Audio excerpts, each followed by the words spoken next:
Audio check 1, 2. Yeah. Talk to you about me.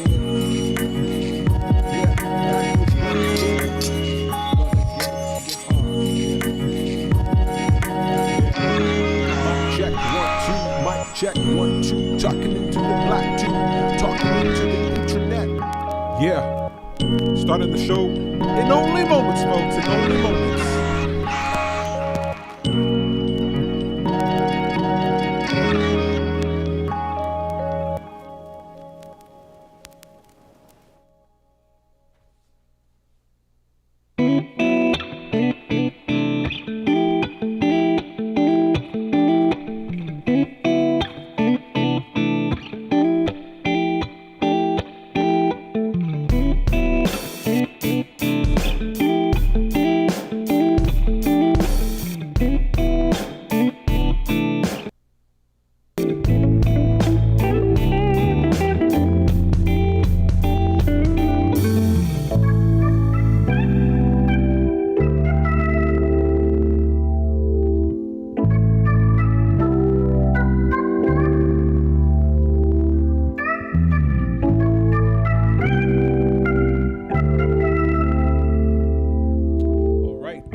Adventure marketing, making wise life decisions and making a better world. It's showtime!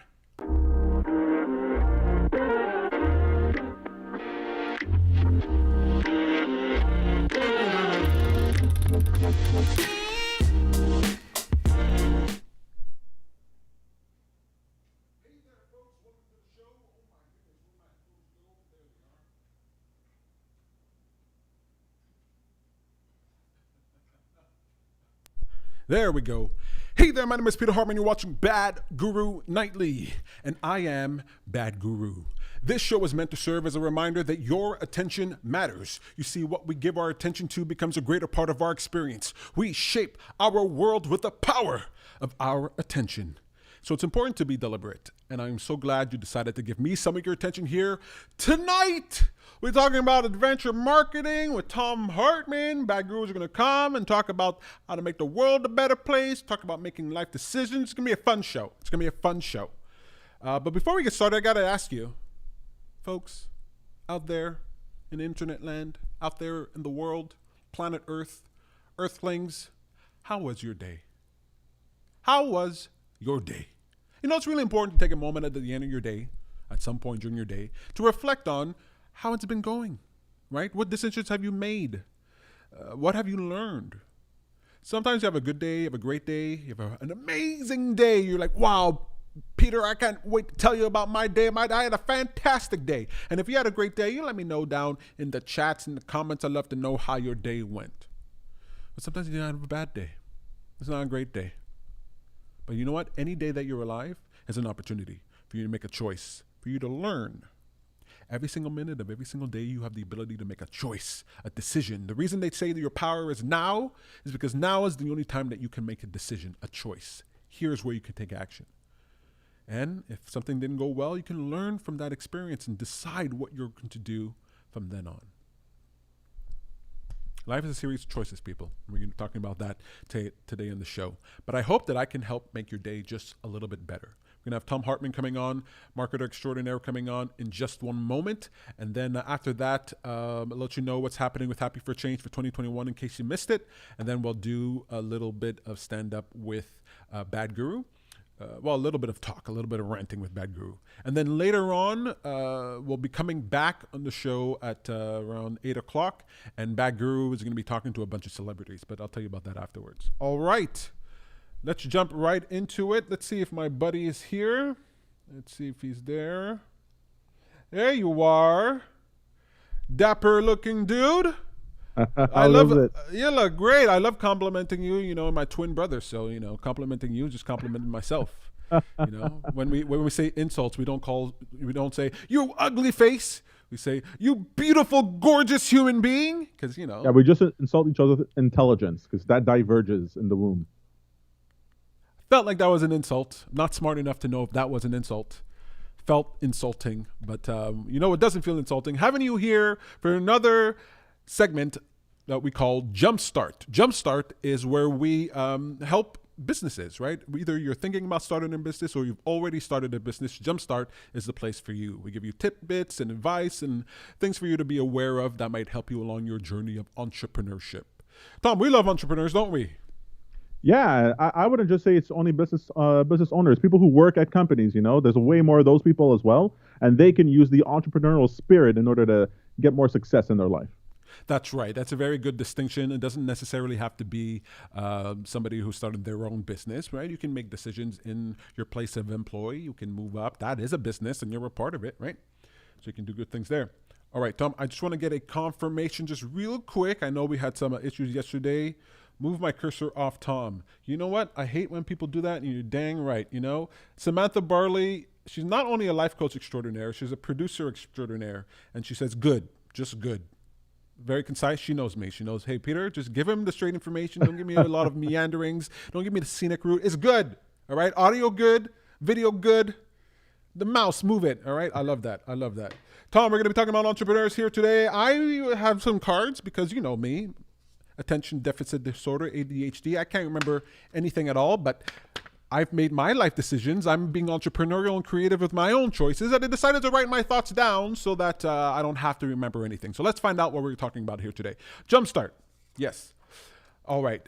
Tom, I had an experience recently that I was yelling about. I was going to use the B word, but children might be watching.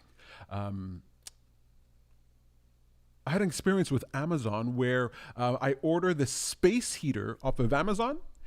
You know about this, right? And they give me this card when I ordered it. It comes in the package. It's inside the package. Where's the card? Is this card right here? Oh, I didn't know it was in the package. Yeah, it's in the package. This card right here, gonna be in the light. This card, it says, "Get free gift. You've won the opportunity to get $60 for your space heater." $60 Amazon gift card. How to get? Share your using experience. Now, it says here 5 stars, but they don't say you have to give 5 stars, but it's implied pretty heavily. And then it says, 2, please email us to receive the gift. And you email fortunategift60@outlook.com. Now, when I read Outlook, I should have known, Right there. I have a Hotmail email, and, I don't give it out because it's Hotmail, Outlook.com. And nice business, right? A nice business can't even afford their own domain name. And then it says to include the Amazon ID number, please attach a screenshot for your sharing experience. So I send this off, and then I wait, a couple of weeks. It was just before Christmas. So I was like, I'll give them time, it'll work. So I gave them my $60 gift card. The thing I bought was $114. Too good to be true? Yeah, okay. Yeah, sure. But look how official this looks. So I call up the company called Teotronic, and I say, hey, buddies, where's the... I'm sorry, I'm taking too much time telling this story. Do you mind, Tom? No, go for it. So I call him up and I say, Teotronics, hey buddy, I didn't get my gift card. And he's like, oh, sorry, sir. Give me your email. We'll check on that and we'll get back to you. So, I wait 48 hours. I don't hear back. So I wait longer because what do I care? And, I'm already thinking this is too good to be true anyway. And so I call back and I get this nice lady on the phone. Nice young lady. Sir, no, we don't have, there's nothing like that. We don't do any gift cards or anything like that at all. And I was like, but last time I called, you told me someone's going to check on it. Nobody told me that this wasn't a thing. Like, I didn't call and like, hey, and he was like, oh, that doesn't make any sense. He was like, let me go check on it. And she's like, I'm sorry, we don't do that. It would be a violation of our rules. It would be the end of our company. That's what she said. It'd be the end of our company if we did this. So we don't do it. And I was like, wait, hang on a second. First of all, I was like, have you ever received calls about this? Because you kind of said it like, I've never heard about this before. And I was like, have you ever had calls about this before? And she was like, yeah. I could tell her, she's like weighing, like, should I be honest or not? She's like, yeah. And then, yeah, we do, but we don't do it. I go, okay, so you're getting a bunch of calls because I'm looking at your website, on the Amazon website, and now I'm looking at the 1-star reviews. I can see that there's a few people who've complained about this. No, we don't do it. So I go, hang on. Are you telling me that she's like, somebody else must have done it. There must have been something happen, And I was like, wait, hang on. You're telling me that some other scammers out there trying to scam people so your company gets 5-star reviews? That's it. Like, that's what there's some scammer out there, some good Samaritan Robin Hood freaking scammer going, hey, let me put these cards in these packages so that maybe these companies can get free 5-star reviews. Like, I don't understand this, Clearly, I think they put it in there. Do I know this for a fact? No, I don't want to get sued. I don't know it for a fact. But I talked to the supervisor. I moved with the supervisor, and she tells me the same thing. Sir, it'd be a violation of the rules. It'd be the end of our company. I was like, where have I heard that one before? So I was like, okay, these guys. Okay, give me your information. We're gonna send it to the department of who's supposed to deal with this, and they'll take care of it. Thank you for letting us know. Well, no, I'm not letting you know. I think you guys are the fraud. I think you guys are doing the wrong thing here. Like, you're not. Oh, thank you for reporting this. Like, I think you're doing this. I don't think it's some Robin Hood doing it. No, it's not us. It's not us. I go, okay. So how do you're going to contact me back once the investigation is done? Like, how does this work? No, it's just going to get handled. I was like, look, and I explained the whole situation. This conversation goes for about an hour, right? And I'm not having this. I mean, I know it's a scam, but I kind of want to see like how they handle it. And then she says, okay, she's going to check it out. What was the other thing I was about to say? Remember, Tom, I told you I have attention deficit disorder? Yeah. ADHD, and then I forget things, so that's why I write them down. I didn't write down the story. I didn't plan on saying it. And then she says, I said, okay, well, like, give me your phone number so I can contact you back, after 48 hours if I don't hear from you. Like, how do I reach you again? No, we can't do that. What do you mean? It'd be, it's for safety reasons. We can't give out our number. I was like, wait, hang on. I'm not asking you for your personal phone number. I'm asking you for your Why business. do you need their number, man? I mean, you have their Outlook.com email. You can get in touch with them anytime you want. I told her, I said, look, I hang up this phone. I'm never talking to you again. No, sir. I go, we can't, just give me your extension. I don't forget me your number. I said, when I call the IVR, the first thing it tells me is, do you have an extension? Enter it here. So give me an extension. Like, no, we can't get out security reasons. I go, then why does the IVR say extension? Oh, that's for internal use. I was like, what? Anywho, I was like, fine, do your investigation. Yada, yada, yada. I contact Apple, Amazon, and you tell me the same crap. We'll investigate it. And I was like, well, how am I going to know if this is anyway? I was like, Amazon. Wait, this whole time, do you have a 5-star review for them on Amazon? Yes, that's why I was so pissed off. Okay, look, it was a great device. I liked it. Okay, now I did have some corrections after having it for a little while, but I thought it was a pretty nice device. So I was happy to do a 5-star review. Plus, I get $60 back. I mean, this is great. Wait, do you get it back or do you get a gift card? I got a gift card, okay, but it's semantics. Not semantics. I don't need a refund if I get $60 in a gift card. Who cares? I'm gonna spend the gift card anyway at Amazon. So. All right, so you're gonna buy a $60 item, sell it on Facebook Marketplace, and then get your money back that way. No, I want the item from Amazon. But then so look, I went from. Also, you had a $60 worth of great experiences with this company. I mean, really milking it for multiple conversations now. Oh wait, hang on. Let's see the producer. Move your cursor off thumb. Yes. Fix your mic once and for all. Stop playing with it. You know what? Okay. I like playing with the mic. Okay. Remember I said Samantha was a good producer? She's a crap Honestly, producer. it's bothering right? me too. Honestly, it's bothering me It's too. bothering you too. All right. Okay. I'm sorry. All right. The reason I bring this up is because when I was going through this whole experience, I kept thinking about Tom's adventure marketing scheme. Oh, we're on me now. Yeah, we're on. This is all about you. Okay. This is all. It's a All scenic route. It's a scenic route. Sure. So I realized I was like, this reminds me of something that Tom told me about con artist tactics when it comes to companies and how it devalues their product. Like I like their product, I'll never buy a product from them again. You know. So it made me think of adventure marketing, and I thought about asking you, hey, does this fit in that adventure marketing story or what? Yeah. So you remember the conversation we had? You were like, "Oh, they're not being honest. They're not being honest." And I said, "You're right. They're not being honest. But adventure marketing doesn't say that you have to be honest. It says that you have to be true, to tell the truth, which is a nice distinction. It's a nice distinction. Children know this distinction. Cheaters know this distinction. Politicians know this distinction.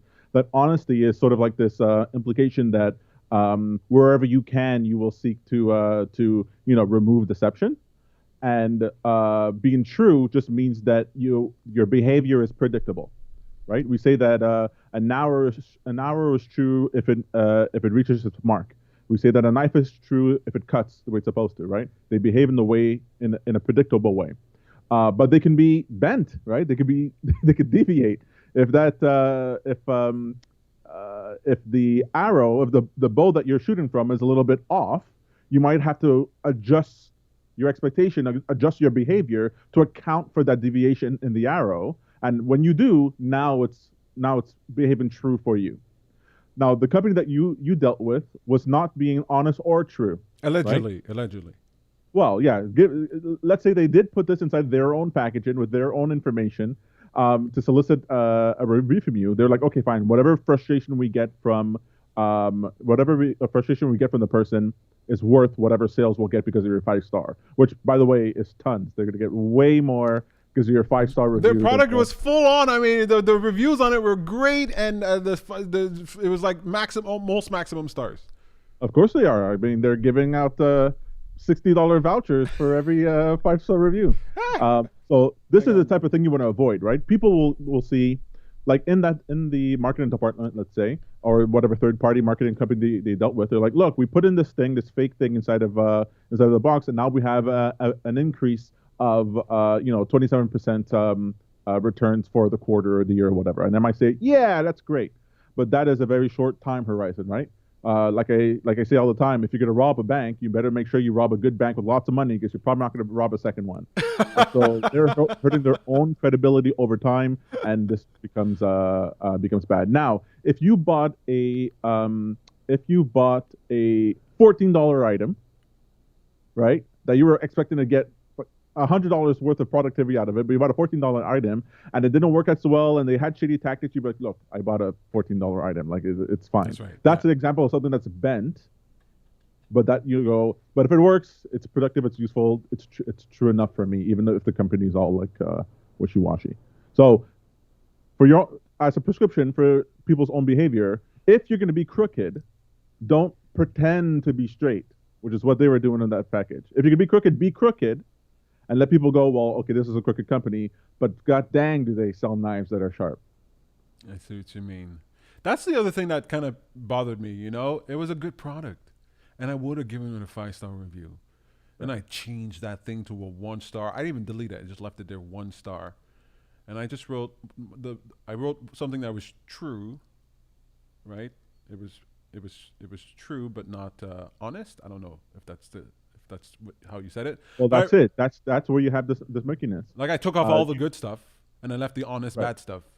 Exactly. And now you're a person who's actively disseminating bad information about them, even though they have a good product. So it doesn't matter if the value in the whole value transparency reputation model is there. If the transparency is not there and the reputation is not there, well, you're gonna have troubles down the line. I kind of feel like that's how like politicians are. They like on purpose leave out, like they never say the good things about their opponents or whatever, just so you would like them more. But that's not. But do you notice that a shady politician who's shady right from the get-go, right? they're not a fallen politician who was great and all of a sudden you're like, oh my God, what's going on? They were always just shady right from the Bill Clinton, right from the get go. You're like, this guy is slick right from the get go. You know what you're buying. And so Yeah, even yeah, if bad things yeah. come out after, you're like, yeah, okay. I mean, that's exactly what I thought he was going to do. Okay, great, fine. I swore you were talking about Trump, but I guess it could apply to Bill Clinton. It applies to him as well. I mean, that's the argument I would say all the time. I go, no one believes Trump. That's why no matter what lies he said, Well, some people believe him. no, I mean like they believed Yeah, he's they like a didn't believe used that he's like a used the car salesman. megalomaniac side of him. They're like, okay, fine, whatever.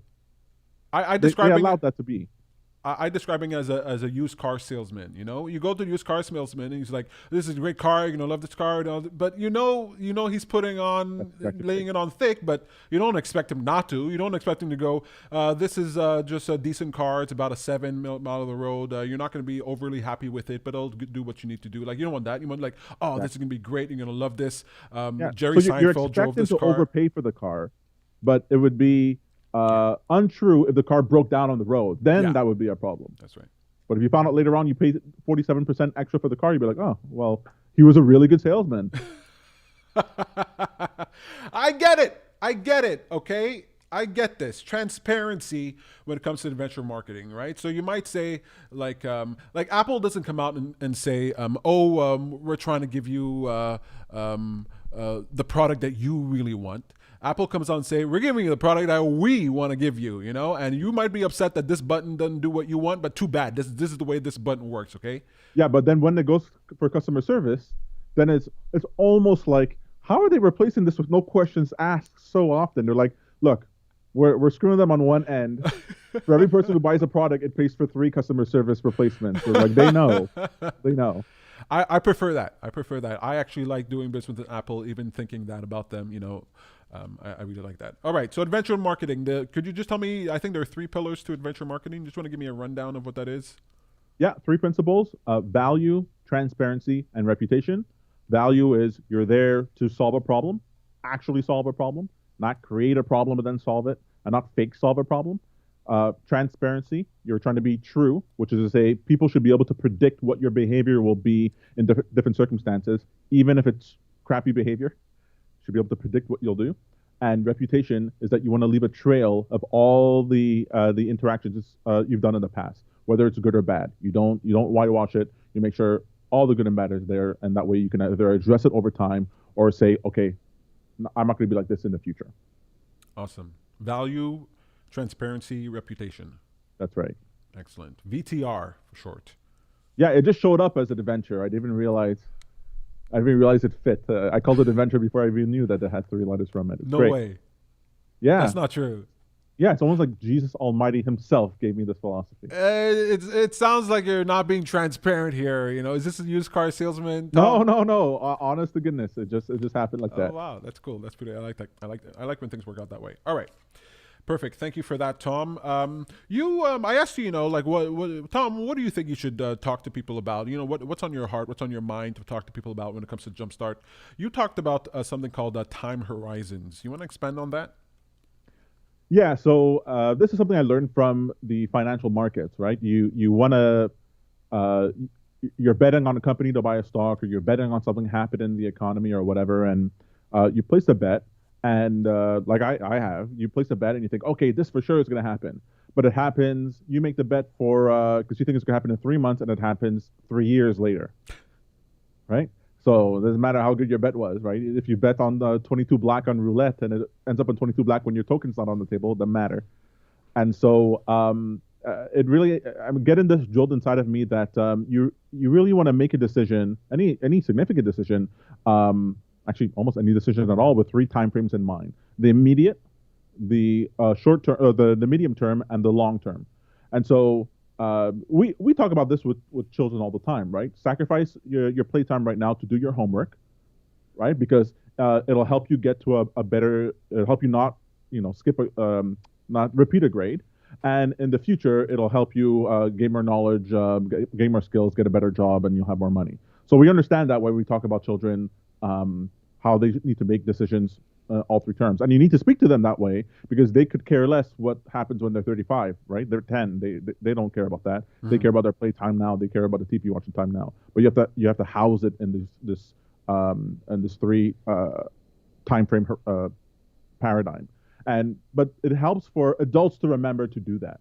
We get to a certain point where we think, we're so short-sighted. We think just a day or a few weeks, sometimes a few months ahead of us, and we really don't think that far ahead. But if you take a decision that you're about to make, let's say it's should I quit my job, right? You might decide I want to quit my job to start something new. Well, that might satisfy your desires in the short term, right? It might give you satisfaction to do that in the short term. And might even be helpful in the medium term, right? If you're thinking I'm not going to have the stress for my job, I'll have more mental acuity for what I'm doing, more attention, more energy for what I'm doing. But long term, might not actually be good, right? You might actually quit your job to do something for an industry that's failing, right? If you want to quit your job to start a physical magazine subscription, maybe don't do that, right? Because in 10, 15 years, that might not be around. It might be your passion, but maybe find someone with a way to channel.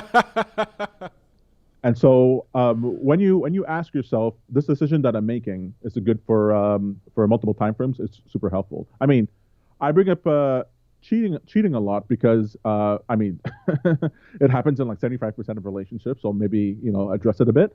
And the only way you don't do that, or one of the only ways you don't do that, is you go, oh, this is stupid long term, right? Why am I thinking such short term? Like, long term, let me deal with my relationship. Let me fix this relationship. Let me see what's there for the relationship that I'm in and make decisions accordingly. Mm-hmm. There's a way of being providing value, being truthful, and having a reputation that it naturally comes out when you think of three different time frames. So you want to think of all three time frames for every decision, like not every decision, but all three of them? When it comes to ideally you want to do it with every decision, but or is it just like thinking ahead? No, it's ideally for every decision because if you're thinking to yourself, what do I want to eat? Like I know, okay, I might have a craving for a certain thing that I want to eat, but I know I'll be comatose after it, right? And so what I was planning to do later on that night, or maybe I'll be groggy the next morning, it's that workflow is interrupted, and then I gotta make up that time later on. So maybe I set aside time for when I'm gonna be groggy eating, so.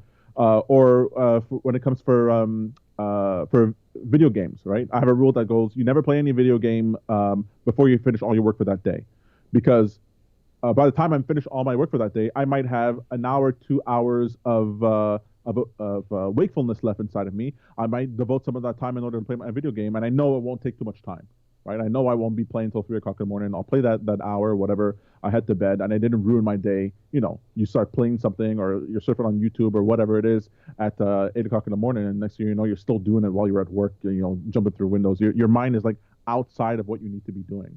But you'll only stop yourself. Like some people force themselves to follow a rule to stop themselves from doing things that they know they shouldn't be doing in the short term. They just force themselves to do it. But if you think long term, that you are who you are right now, you are who you'll be in a year, and you are who you'll be in 10 years. Well, all three of you need to decide to do this thing now, right? You're sort of like in a council, in a committee of all your present and future selves. And then when you make your decisions that way, you're not forcing yourself to make a decision. Most of who you are is on board with the right decision. Like you're perfectly happy to do that. Yeah, maybe I don't spend money on Starbucks and I save that money in my bank account. Yeah, my two future selves are fine with that. My present self might want a caramel macchiato, but I'm outruled. But I don't feel like I'm missing out because my future self is also benefiting, which is me. And so these three time horizons help you take the sting out of hard decisions by actually making them far easier. Yeah, that is true. That makes sense. It reminds me of, very easily of the workshop I used to give, the Future Self workshop, when the world was whole. Right. When we didn't live in silos. I miss people so much. A future self where I would teach people, I say, look, you have to sort of tie in, you have to sort of make real your future self. It can't just be this abstract concept that exists out there. You want to connect emotionally and mentally to your future self so that when you make a decision today or even a sacrifice today, it doesn't feel painful because you're doing it for this other person, right? As a kid growing up, like all kids do, I would go to. I would be kind of obsessed with waking up with the least amount of time I had to be awake before I had to get to school. Okay, the least amount of time I could be awake before I Right, get I to school. remember. So I didn't want to like do the whole rigmarole and get ready. So what I would do is that I would. I started putting on clothes when I That's went to right. bed. You know, I'd put Yeah. on like my shirt and my jeans, and I just keep adding layers. Like eventually, I put on my socks. You know, my underwear. Like I just put on everything I wanted to wear, and then sleep in that. And then I'd wake up. You know, about 5 minutes before I had to leave. Like before I had to leave to go to school, and just wake up fully dressed, go brush my teeth, drink a glass of orange juice, and then or drink a glass of orange juice, then brush my teeth, and then just head out the door to school, you know. And I'd be outside in the morning sun. My eyes hadn't even adjusted to the light yet, you know. I was always so obsessed with trying to like make things better, right? Like making a decision now that would make my future better. Well, I would hide $5 bills inside of my wherever I could, right? My pants pocket, inside of a drawer, stuck behind something. I would put tape on it, whatever, all over the place, and I would totally forget because I'm an idiot. And then a year later, I'd find the $5 and I'd be like, "Thank you, past Tom. That's very nice of you." Yeah, exactly. And you know, I got into this mode of really liking this idea of doing something for my future self, and even sacrificing, especially sacrificing today. And it didn't feel like a sacrifice. Like the burden didn't feel as hard because I knew that I'd be the beneficiary of the sacrifice. Like I'm sacrificing for me, you know, and I could feel how good it would be to experience this other thing. I made it real in my mind. I made it real in my experience, so that it's easier for me to deny myself today, or to do action today, or to go through some difficulty today, so that my future self would benefit from it. So You were asking before, should you do that? Should you think this way for every decision or just significant ones? And I would say the more you do this for every decision, the easier it is to do it for the hard decision. But then you end up with a bunch of humor inside your life, because there's a version of you in the future who thinks your silly decision that you're about to make now is so stupid. And you're laughing at yourself as you're even thinking about doing this, right? The other day, so my wife makes a bunch of cookies for the cookie jar. And, you know, my impulse is eat all the cookies. Eat all the cookies right now. But then I sit there and I'm thinking of all my different selves, including my past selves, by the way. I don't only think of my future self. I think about what me as a kid would think as well. I'm eating the cookie and I'm just like, okay, why am I scarfing down this cookie? Just slow down. My future self was like, just slow down. Eat the cookie slowly over 20 minutes. You're going to enjoy it. You're gonna enjoy it. I'm there laughing. Yeah, you're right. I put it down, you know. My future self was like, I felt this feeling of, you don't remember the bite you did 3 seconds ago. Why are you don't That's even right. remember it. That's right. You don't even remember what it tastes like. And you know that when you're at the last bite, then you're going to savor it. Savor every bite. I was like, oh, yeah, you're right. You're not only good for trading stocks, you're also good for eating cookies. I like this. It's a great perspective for business, for life choices. It's a great perspective for eating cookies, eating something that you enjoy. Yeah, savor it. The barbell strategy, does that say anything to you? Yeah, I'm not sure we have enough time to talk about that tonight. Okay, though. we'll save that. That's about the risk, rewards and risk. So that's good. I like that decision making. Tom, that was a great jumpstart. It was fun. We got to learn a little more. Maybe we got a refresher on what we already knew. You know, time horizon. It sounds like such a fancy way of saying think ahead, foresight. But I like the paradigm to provide. And in venture marketing, we're going to hear more about that. A lot more. There's so much more to come. That's right. I think there's already some videos about it online. I don't know if it's on our page or yours. On both. So just go to youtube.com/happy for a change. You'll find some there. And a great starter primer videos, but I'm gonna have more on my own channel, youtube.com/Tom Hartman. So no, sorry, Sacred Prophet. Oh, I forgot my new name. But don't worry. Go on Happy for a Change and you'll see my stuff later on. Excellent. We can always post it as a comment below. I was going to say something, but I totally forgot. Oh, man, it was really good, too. It was really juicy, and I'm really sorry that you didn't get to hear what I'm about to say. Tom, absolutely wonderful. Jumpstart, there we go. Some business advice, some life advice from Tom Hartman. Oh, that's right. People can find you on Twitter at I Love Tom Hartman. I love Tom Hartman. That's right. I love Tom Hartman. Excellent. Perfect. Thank you very much for your time, Tom. Go enjoy your family and your food or whatever you're going to do. And maybe dress a little better next time. I mean, come on, dress it up. Okay? I'll try. This is a classy I'll try. show. I mean, I try to class up the show a bit, but I'm really not doing a good job. Have a nice time. Thanks.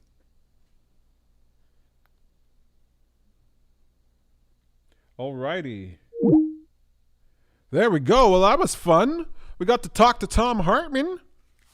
I can take this off now. We got to talk to Tom Hartman. Ooh, my ears are getting warm. Absolutely wonderful. So that's Jumpstart. You can find more clips that we did about Jumpstart over on youtube.com/happyforachange. And of course, don't forget to follow Tom Hartman at I Love Tom Hartman on Twitter.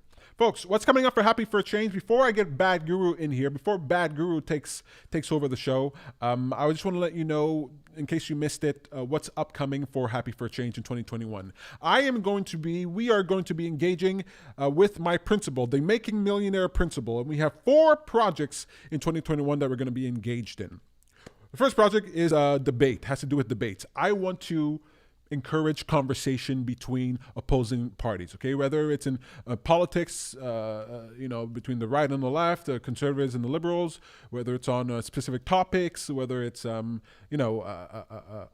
Medicare for all or global warming or whatever, like just get people on opposing sides to sit down and have long-form conversations to hash things out. Because if we stop communicating, if we live a world where we stop communicating, right? We shut people down on Twitter, on Facebook, we shut down the other side, we don't even want to hear that we call them Nazis and terrible people. We're just never going to communicate. We're all going to break down. Okay. I don't know if you think this. I don't know if you think the war is going well, but war we always lose. So I want to create a project using the Making Millionaire principle where we incentivize people to come together and sit at a table. Imagine this. You have 2 opposing forces. Let's say it's Ben Shapiro and Alexandria Ocasio-Cortez. I don't know if you know these people. Let's say it's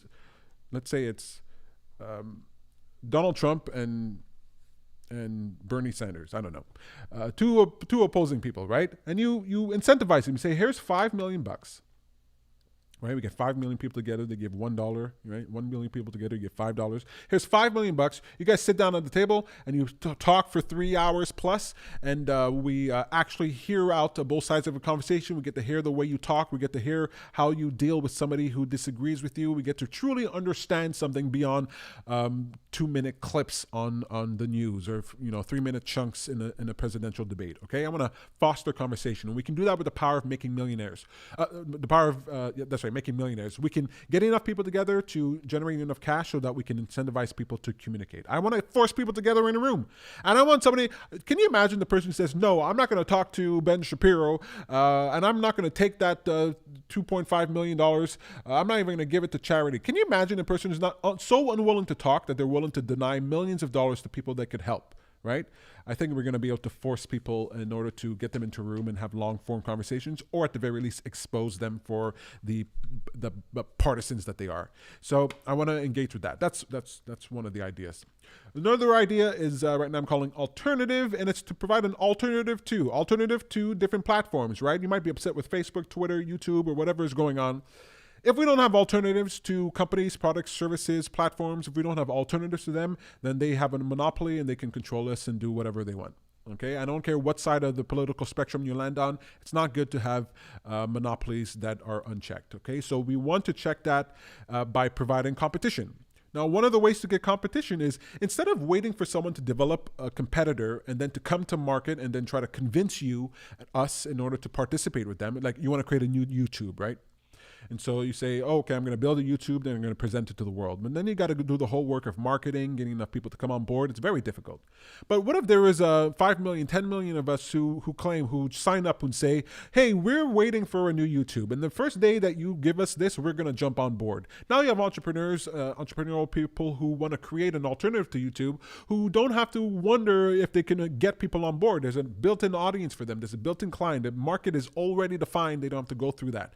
They'll be able to get funding. They'll be able to get whatever they need in order to get this done, because there's a list of people who already say, hey, there's millions of us, we want an alternative and we promise to use this alternative, right? Can you imagine what kind of things would be created if we demonstrate the market first and then the entrepreneur creates the product, right? We shout out to the world what we want first in unison, and then somebody goes out there, a group of people go out there and create that for us. We can create alternatives to all the things that we want. We'll make the YouTube, Twitters, Facebook better if they have a competitor. We'll make them better if they have a competitor. They'll be more in tune with what their clients want, with what the people want, and what's good for the people, as opposed to a profit.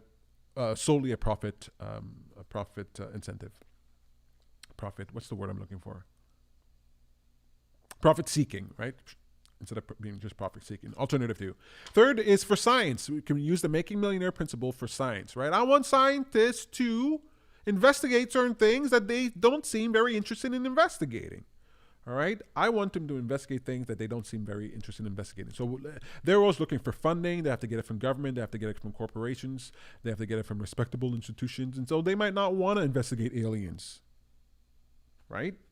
But we can incentivize them. We could say, here's $1 million, $2 million, $5 million. Here's the research. Go investigate aliens. Put to end this question, okay? Put to end this question. Investigate this. I don't care if you want to go investigate flat Earth, okay? Let's get a few $1 million together, and then we encourage flat earthers. We put them in a spaceship and send them to space. We take the most high-profile flat earthers. We put them in a rocket ship. Elon Musk can take him to space. And then they can see for themselves if it's flat, and then we can put an end to that conversation. Scientists are not out there trying to investigate how to convince flat earthers that the earth ain't flat. They don't care. But we got these dum-dums who are out there really mucking things up. And if you can believe that, you can believe anything. So we can use the power of making millionaires in order to incentivize people to get ways for science to have alternative funding so that we can get other things questioned. You know, wouldn't you want to know if reincarnation is real? Okay, or if ghosts exist? I know. Let's investigate it. Why not? Just apply the scientific method. Why not? Who cares? What do you care? All right. And then lastly, and I'll be talking more about this at 8 p.m. tonight. I'm going to be doing a separate live broadcast for this. It's the idea that I've engaged right now. It's already launched. The mission is already out there. The challenge is already put forward to you. Black money matters. And that's where we use the power, the making millionaire principle, in order to make black millionaires. All right. Why should we make black millionaires? How will that even help? Come on. If you got to ask that question, you're not really thinking too hard. All right. But making black millionaires, one, you give sort of hope to the black community. You can start living in a world where black people can become millionaires. That's a good thought to have. Two, you can feel a little bit better about if you care about black people. You can help. You know, people went out. 20 million people went out to protest. You know, if you're one of these people who cared about the death of George Floyd and who cared about Black Lives Matter and that whole sort of movement, you want to do something about it. Here's something you can do about it. It can cost as little as $5 in order to do something about this. You can make black millionaires, right? Can you imagine somebody gets shot in Minnesota? And then we make a millionaire in Minnesota, and we respond to that hate with love and compassion. Okay, I want to be a part of that. And then three, you kind of create an avenue for wealth to be generated in the black community, right? We embolden entrepreneurs. We make people who will create jobs in their communities, right? Who will fail or succeed, who will generate wealth for their communities, right? We start funneling money. I know it's not billions of dollars, but we can start funneling millions of dollars into black communities so that those black people who live there can help the people who are around them. There's all kinds of ways that we can do this. I'll be talking more about this at 8 p.m. tonight. So if you want to tune in, I'm going to be talking to a bunch of, I'm doing a direct pitch to a bunch of celebrities. I have the names of the celebrities right here. I'm basically just going to do a pitch. I'm going to the camera. I'm going to talk to a bunch of celebrities. I'm going to pitch my idea of Black Money Matters. So if you want to hear my idea pitched to the following people, you want to tune in tonight at 8 p.m. Kanye West, Ben Shapiro, Alexandria Ocasio-Cortez, Jimmy Dore, Joe Rogan, Brett Weinstein, Crystal Ball and Sagar and Jetty, Brianna Joy Gray, Sam Harris, Jordan Peterson, Oprah, Andrew Yang, Dave Chappelle, Donald Trump, Joe Biden, Louis C.K., MKBHD, and my mom. So we'll be talking about that tonight. You're going to be hearing me pitch my idea of making black millionaires to these people. And I'm pretty nervous about it. Never done anything like this before. But why the hell not? Why the hell not? All right, so that's what's coming up for Happy for Change 2021. If you want to participate in that, join the Happy Audience at facebook.com/Happy for a Change. Just join the Happy for a Change Facebook group. That's right there, the Happy for a Change audience. Join the Happy for a Audience. Join the happy audience. It's free. You can join today. It's free. It only costs a little bit of your soul. But are you really using it? And if you like what we're doing and like support what we're doing with the channel, what we're doing here, we want to use the power of social media in order to change the world. You can become a patron on Patreon at patreon.com/happyforchange. All these links will be down in the description below. Patreon.com/happyforchange. And you can support us for as little as $5 a month. I think there's as little as $1 a month. We're going to do great things, folks. I'll be posting soon to the Patreon page. I shot a comedy special a few months ago, months ago. I can't remember how long it was. You know, I was in a dark pit of despair. I hadn't been online for a long time. I hadn't done stand-up comedy, hadn't met people. So I did comedy right here in my house, just by myself, with some jokes that I whipped up. This is not good. This is not good. There we go. I call it a mental break comedy show because I was kind of having a mental break. So if you want to see that out, that'll be posted in full on Patreon soon. And we'll be doing a premiere of it where I'll be live with you and we can watch it together if you're interested in that. Samantha Barley, life coach extraordinaire and producer extraordinaire, has posted all these links in the comments below. So just check the comments right below this video. You can find the links to Facebook, to the Happy for Change audience, to Patreon, to Instagram, to YouTube, to Twitter, to all great stuff. Thank you so much, Samantha. Really appreciate that. Thank you for watching the show. All right, that's it for the announcements. I think it's time for Bad Guru. All right, Bad Guru will be here with you in just one moment. Just give me a second to get him started, and we'll be right back.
Oh, that's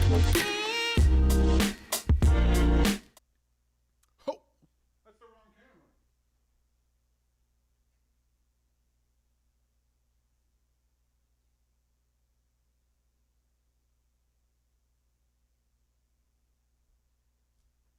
That was the wrong camera. And this is a weird shot. Is this what it looked like before? Did I look like a little midget? Little person. I don't know if you can say midget. I'm not up on the lingo. All right. Got my shot framed. How you doing, folks? Oh my goodness, Bad Guru here. Good to see you. Oh, I hope you're enjoying the show so far. Got to hear from Tom Hartman about Jumpstart. That's pretty cool. Got to hear about what's happening with Happy for Change. I don't got much to say, and I won't be keeping you too long. I want to talk about making the world a better place, making a better world, making a better world. I mean, how do you do that? How do you do that? I don't know when it got into my head that it was up to me, that I had a responsibility to help make a better world. Okay, I don't know. I think a lot of people, they experience that when they have kids, right? They have kids and you go, oh, you know, I want to make the world a better place for my child.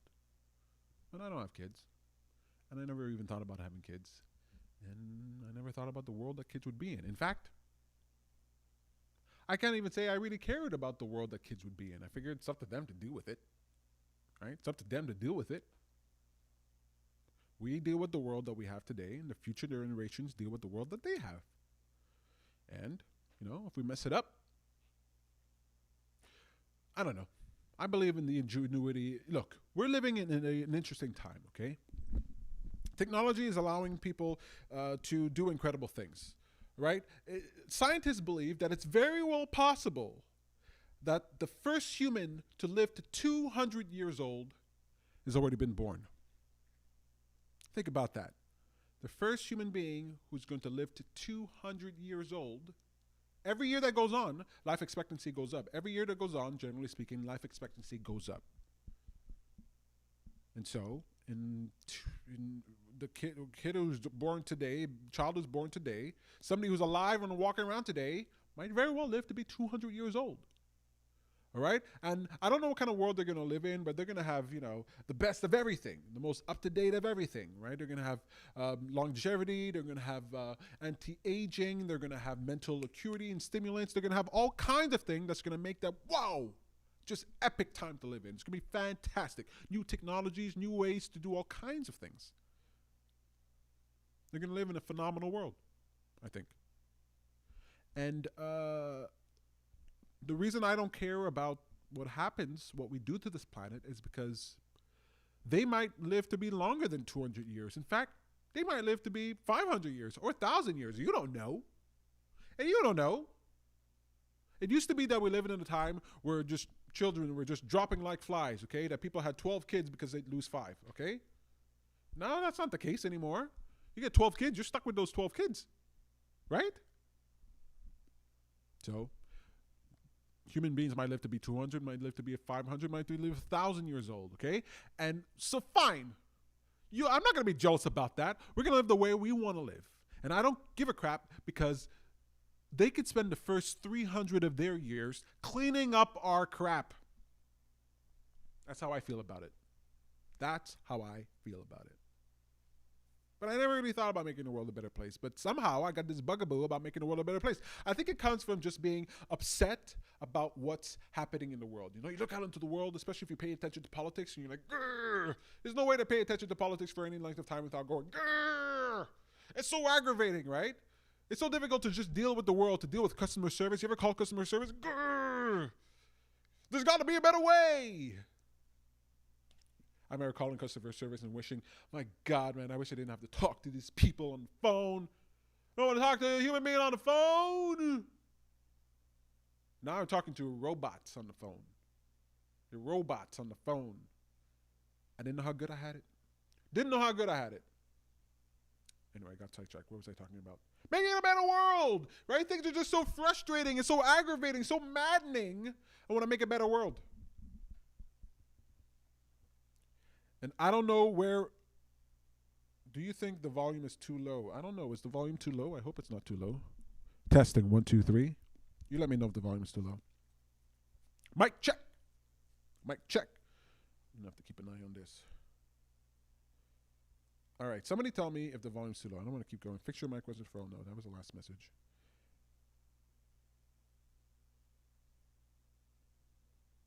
All right. Anyway, she thinks it might be too low, so it's fine. I'll just talk louder into the microphone. What was I saying? Okay, stupid kids, you're going to live old. Who gives a crap? Let the earth burn and they can deal with it. Put out the fires. What was it? There's got to be a better way. There's got to be a way to make a better world, folks. So I got this bugaboo, and I think it happens when you just get aggravated with stuff, you know. Just aggravated for stuff. You know what it is? Look, I guess I'm going to switch gears here, but you know what it is? I'm going to use polite language in order to say this, okay? I used to want to sort of check out. You know what I'm talking about? You know what I'm talking about. I used to want to check out, okay? I was so fed up with what was going on. I was like, you know what? This thing called life, life, I don't want it. Don't want it, don't need it, don't care. I want to look at my other options. What other options do I have besides living? Any other choices out there? Well, there's one other choice. I'll take that. I accept, sir. I accept, good sir. Go quietly into that gentle night, that dark night, the dark abyss. I was like, I'm out of here, you know.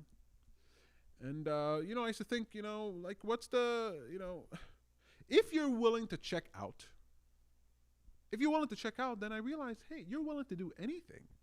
And I just decided, you know what, I'm going to try to do something I consider to be damn near impossible. I'm going to try to do something what could I change in the world? What could I do? Like, if you're willing to check out, what are you willing to do? Do that and then check out, right? You might as well give the world something of your life before you leave, right?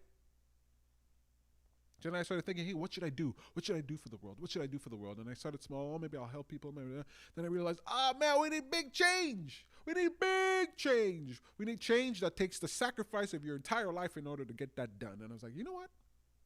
That's a good way to check out, That's a good way to leave, by giving all you got to an impossible task, and then you don't have to live with the consequences. It doesn't go well, who cares? That's how I felt about it. So I got into my head, hey, let's make the world a better place. Let's do the most incredible things we could. And then as I started thinking that way, I started feeling real good. I don't like the shot that I'm seeing. I feel like it's weird. I'll be right back.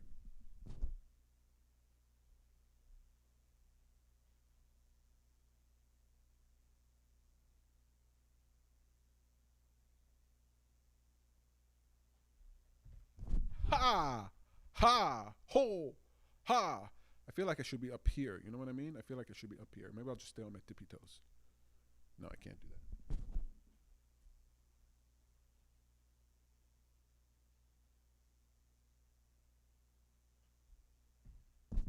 All right. It's as low as I'll go right now. I've got this weird thing going on because I moved my TV from over there to over there. We'll just ignore it. Oh! That was me kicking my table.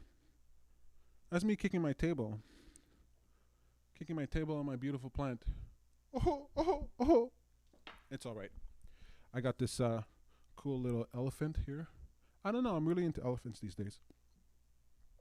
All right. What was I talking about? Making the world a better place. I want to make the world a better place. Okay. So I decided I'm going to give my life to making the world a better place. Why not? Why not?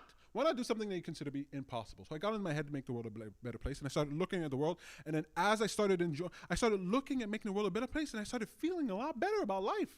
I felt real good. I mean, there was miserable things out there in the world, but I knew, I got a solution for all those miserable things. I'm just going to check out. So don't worry about it. Don't worry about the miserable things. Just do whatever you can, and then check out. And I got into my head, hey, let's do things for the world, and it felt real good. It felt real good to try to make the world a better place. And as a motivational speaker, I like to teach people to sort of like do things, like find a way to enjoy life, like do things that fill you with meaning and purpose, because that's where you'll find the motivation to do those things. And, I'm trying to help people to make themselves better inside in personal development. But then I started realizing, look, it's so hard to tell people to make their own lives better when the whole life around them is crap. right? You're trying to clean up your own house. You're trying to clean up your own space, but you're living in a garbage dump, right? The moment you leave your house and you come back in, you're tracking in all that garbage into your house, right? So I started realizing, look, I can't just tell people to better their lives. I got to make the world better around them. That's one of the best ways I can help people individually in their own lives, is to make life better for them. And it filled me with fire. It filled me with a fire that kept burning and burning. I haven't checked out yet. Mission's not over. I want everybody to want to make the world a better place. And I tried to think, what would make the world a better place? And as I started evaluating everything, I realized one of the biggest problems that we have is that human beings have forgotten their personal power. As an individual, you as an individual are way more powerful than you even think. Look, I'm not saying you're a demigod. I'm not saying you're Elon Musk, okay? I'm not saying you're that type of powerful, okay? But you have the power of your attention, you have the power of your dollars, you have the power of your energy. And all the people in the world who are powerful and do great things, they need people like you and people like me in order to get that stuff done. And you're just churning away, driving in traffic, working at your job, eating your foods, and you think, oh, poor me, I'm not anything, I'm not powerful. No, that whole thing is economic activity. And that whole thing is what makes a city, it's what makes a country, it's what makes our world. You make the world go round, and that's not cliche, because it's true. You make it go round because of what you pay attention to and what you buy and who you vote for, okay? You make it go around. The car that you purchase, the house that you live in, the clothes that you wear, all that stuff determines the millionaires and the billionaires and the corporations and the monopolies. Like, all that out there is because of you. Your personal power, but you've forgotten it. You think you have no choice, but you've forgotten it. Your power is in your decision making. Your power is in your choice, and you got a choice. And we forget that, right? I know I forgot that. When I was in the dark, I felt like a drop in an ocean. Who am I? Nothing. Everybody's special.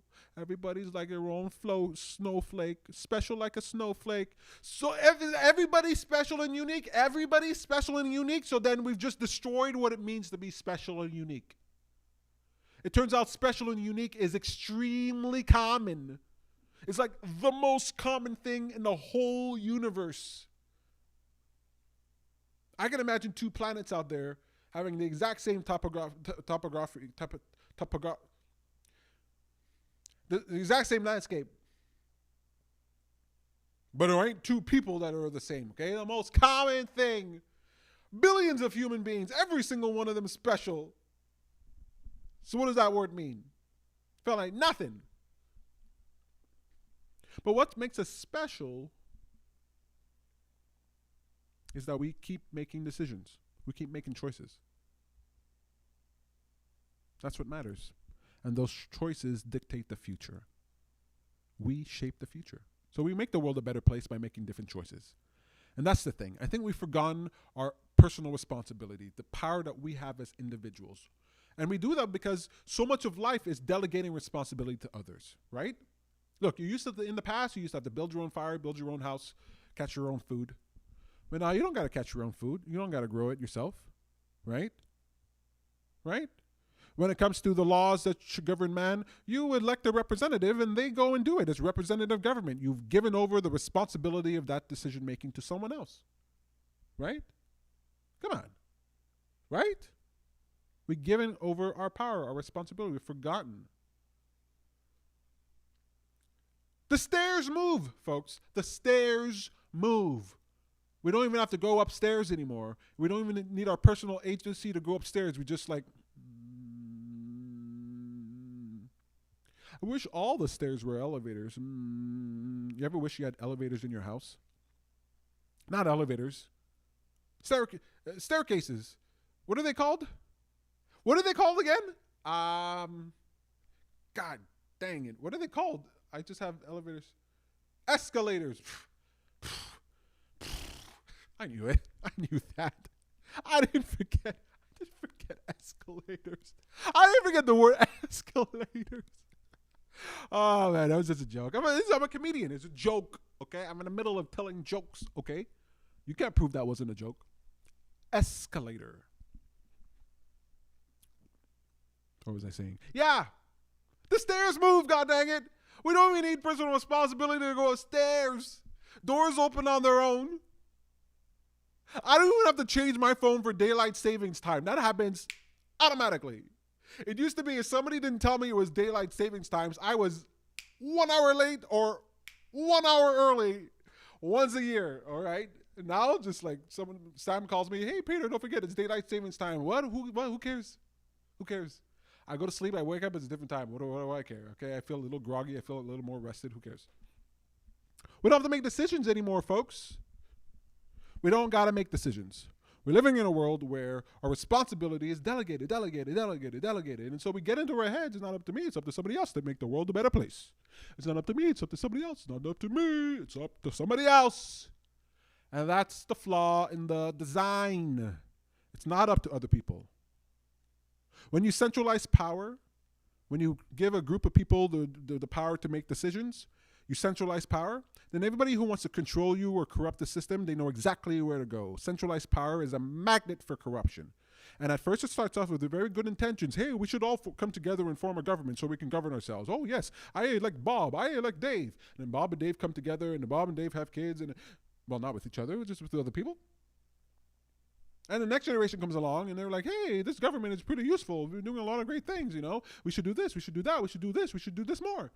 And the next generation after that, hey, that was really great. The last generations did really great with government, so we should even do even more. And then you got some sinister people going, oh, I want to do some things. I want to do some things, and it'd be very difficult to do those things if I was just little old me. But if I can just empower in government, then I can represent 100,000 millions of people, and I can get my agenda passed. And who's going to stop me? Who's going to stop me? Nobody even knows about it. You know the CARES Act that they passed in the United States? You know the CARES Act? Ugh, whatever they name those bills, whatever they name the bill, it's always the opposite of what it actually is. The Patriot Act was the Unpatriot Act, right? And the CARES Act was the Don't Care Act, all right? 5,000 pages for that bill. 5,000. Money went out. Money didn't just go out to the American people. It went out to different countries around the world just for different things. I don't even want to list them all. Just like hundreds of millions, even billions of dollars, just not to the American people, just out. And that's taxpayer money, just out.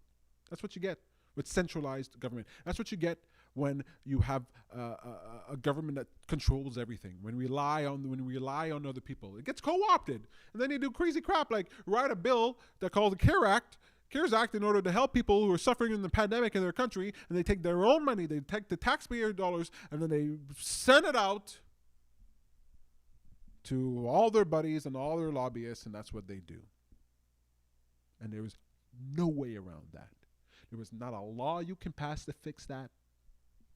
There's not anything other than human beings getting involved in the process and changing things over. Refreshing the human resource in government with just new folks all the time, with uncorrupted ideals. Just keep refreshing them. I wish that when people ran for office, whether it's president or senator or congressperson, we should every few years you just like pick a nobody. Pick somebody who hasn't been, just pick a nobody. You don't need a professional class of politics. Anyway. Personal responsibility. That's what I'm talking about. If we delegate a responsibility, things get co-opted. Things get corrupted. We make a better world by us starting to realize that the world depends on our decisions. Now, do you have to make every decision on your own? No, that's not what I'm saying. I'm not crazy. All right? I'm not going to give up Siri and Google. All right? I don't want to go back to the days without Facebook where you got to go to bus stops and stick your flyer on the bus stops with your phone number. You're looking for guitar lessons? I can teach you. Take my number. Oh, when I see those, I just want to rip them off of the bus stops. So retro. Okay, I'm not saying I want to do away with everything. I like people helping us out. But you know, if we made 10% more decisions, the world would be 50% better. Okay? That's fuzzy math, I know that. But it'd be dramatically better. If you just made 10% better decisions in your own life, your life would be 50% better in no time. You know what I mean?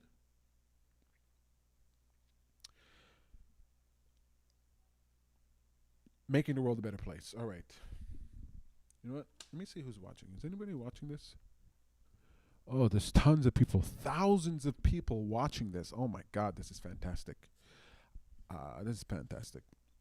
Thank you to everybody who's watching. I appreciate it. I don't give a crap how many people are watching, okay? I love doing this. It's absolutely fantastic. I miss you folks so goddamn much. You have no idea. I used to dream about you folks. I used to dream about what I talk to you about and how I would inspire you and make you feel better about your life and motivate you for your day. I used to look at every aspect of my life and just think, how can I use this in a speech, in a talk, in a group meeting? Who can I help? And now it's like, just emptiness. So I'm very happy to be here. Very happy for even the possibility of talking to you.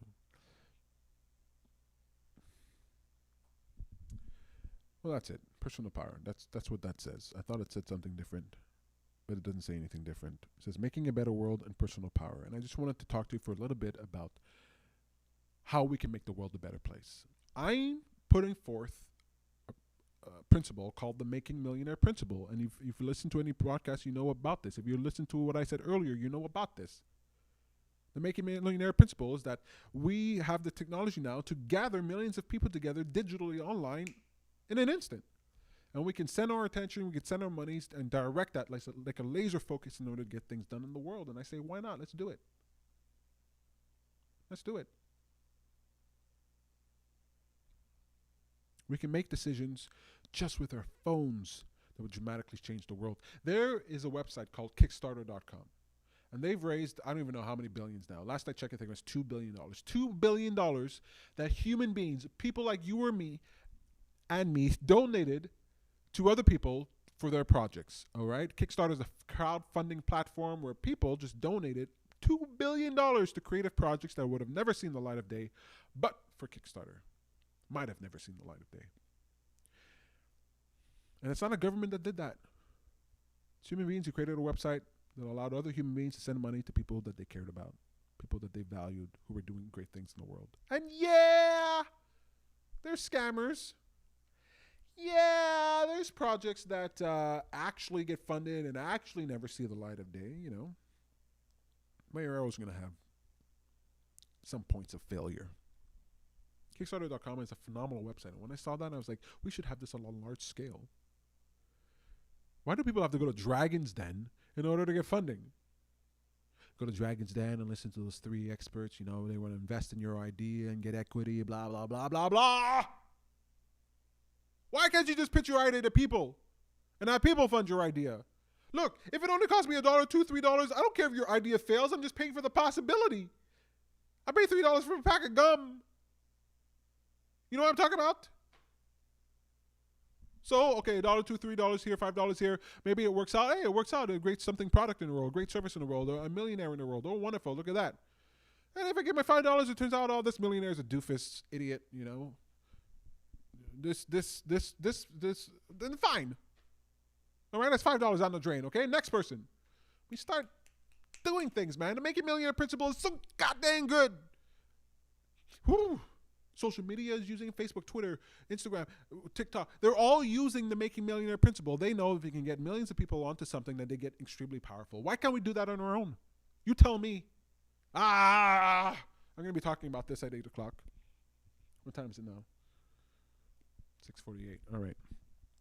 I'm going to have to get my mind right. I'm going to be talking to a bunch of celebrities tonight. Not like to them. I'm not like actually on with them, but I'm going to do dear messages. I'm going to do a public plea to certain celebrities, and I'm going to talk to them about my Black Money Matters idea. And God, I can't even tell you how excited I am about this. If we can get this done, folks, not only will we be in the news, not only will we change the conversation, we're going to create a whole new world. People are going to realize, oh my God, there's a guy on YouTube. His name is MKBHD, okay? He's a tech YouTuber, all right? He reviews tech products, all right? It's a nice young black man who's reviewing tech products, okay? That's his whole thing.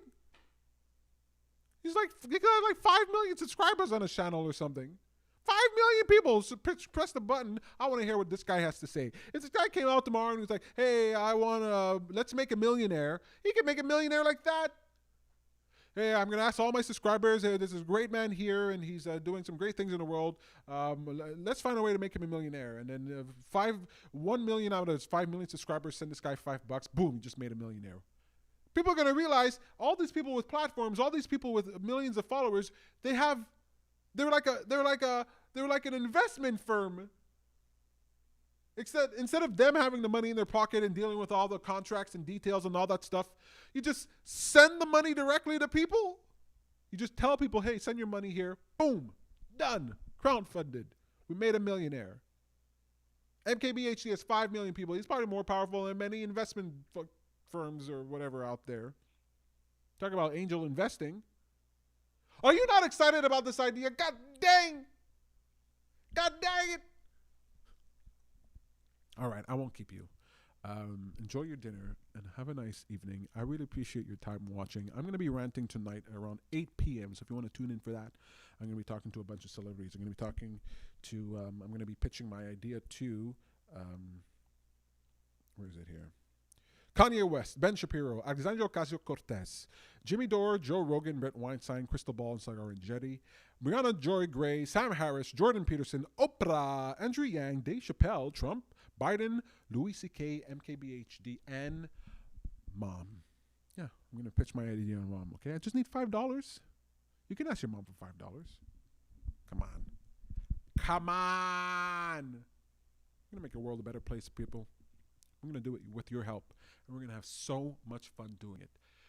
Facebook.com/Happy for a Change. Join the Happy for a Change audience. The happy audience awaits you. It's free. It only costs a little bit of your soul, but it's free. You're not really using that soul, are you? And go over to youtube.com/Happy for a Change and subscribe there so that when I post videos, and there will be more videos and clips coming out, you can be the first to see him. Hit the little bell so that you get notified when I go live. And make sure that if you're interested in what's going on, if you're entertained, if you want this to be bigger, better, and longer and forever, subscribe to me over on patreon.com, patreon.com/Happy for a Change with just $5 or $1, $5 or $1, $5 a month. And you can help make this a permanent and glorious fixture to your life. Patreon.com/Happy for a Change, YouTube.com/Happy for a Change, Facebook.com/Happy for a Change. And you can find me on Twitter. My God, folks, I had a really fun time with you here tonight. Have a nice night. Mwah, mwah, mwah. I really love you. Tune in at 8 p.m. if you can. And I'll see you next time. Bye.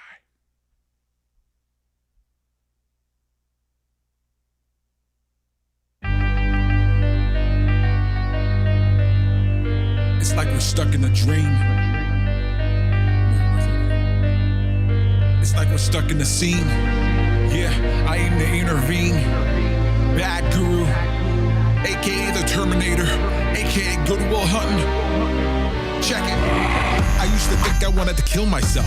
I realized I want to kill most everybody else. Do you feel like I do? Life's a zombie thriller, and I'm the bad guru. Call me the zombie killer. I send my shot to your phone, snap a dot in your chrome. I slice you up like Michonne, let's spike a thought in your dome. Wake you up with a gong. This is Inception, I'm afraid you're gonna sleep all alone. I see the blood that you got in your shirt. I think I'll be eating your brains for dessert. You a star man, stuff you in the test, I got you leaving the dirt. I'd make you orbit the earth, Elon Musk is a perp ride. Nobody no crime, that guy is doing it right. I wouldn't mess with that guy. I'm hunting zombies for a living. I got their penicillin like the Kama shoot. You got them changing positions to find a better feeling. Sometimes I feel like we're living in a movie. Gotta keep ahead, gotta flee the battle, gotta peep the bed. Sometimes it feels like we're living in a movie. Hate to break it to you, but I've been living zombie dinner. We in a zombie thriller. I'm not an aggressive guy, but if you're living a lie, you don't want to try, I want you to die. I don't want you to die. I'm like Sam Harris, I want you to wake up, I want you to try. Come on and hear this. I see the look that we got on our faces. Running around the track, I think it's making us racist. The secret to life is on the need and no basis. If you're stuck in the stasis, you better find what amazes. I'll step off and get hurt. The way I'm spitting my verses like I'm spitting a curse. You better Uber a hearse. Come on and do your worst. I get you suicidal warning. You will burst if we converse. In your cubicle, living for your vacation. Living got you acting great. Looking into your eyes, I see your dead side. Without a doubt, is that a cigarette in your mouth? Oh no, zombie! Sometimes it feels like we're living in a movie.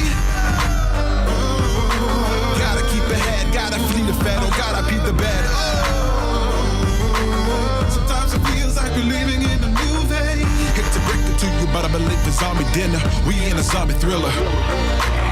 They wanna take a pound of my flesh. I take it back to their chest. Hit them with the cardiac arrest. Make them contemplate their death. Cause you know you're gonna die, right? I know that thought can terrify, right? Like if Hillary Clinton gave it another try, right? Ha! Don't need to worry about death if you never live.